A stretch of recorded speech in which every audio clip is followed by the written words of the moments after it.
Tonight, a stark contrast at the southern border, where streets once filled with hundreds of migrants are nearly empty as illegal border crossings have plummeted.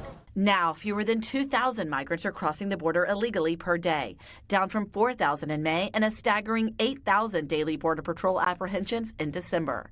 We traveled to El Paso, where we spoke with the mayor about the change the city is seeing. We've seen the numbers go way down back in November, December of 2022, where we had 2,000, 2,500 every day.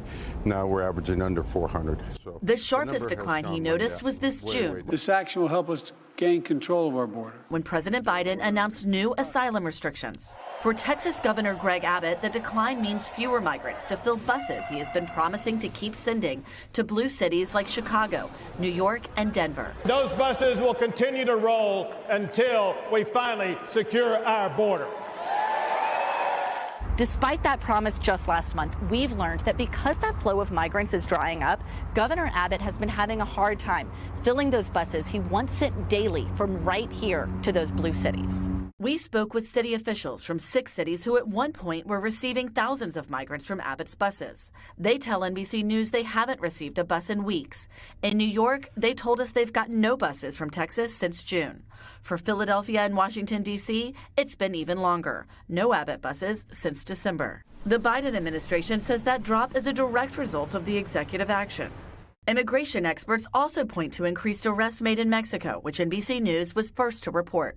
We got rare access to immigration data showing arrests on the Mexican side have gone up threefold over the last year. Hot summer weather is also a factor, making the trek a potentially deadly one. We met Ruben Garcia, who runs El Paso's largest migrant shelter network. What we're hearing a lot now on the campaign trails about how the border is open, it's chaotic, it's not secure. Is that true?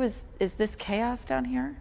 No, that's categorically not true. In fact, the numbers are very, very low. At Ruben's shelter, we met Yosani, who told us she crossed the day after Biden's asylum restrictions went into effect. Her husband was sent back to Mexico, but she and her son were allowed to stay here, she tells us. ¿Qué es tu sueño para ti y tu hijo?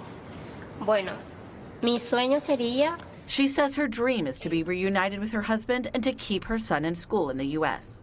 Governor Abbott's office says Texas has seen an 85% decrease in illegal border crossings, which they attribute to Texas policies. And they said until the Biden-Harris administration secures the border, they'll continue busing migrants. Thanks for watching. Stay updated about breaking news and top stories on the NBC News app or follow us on social media.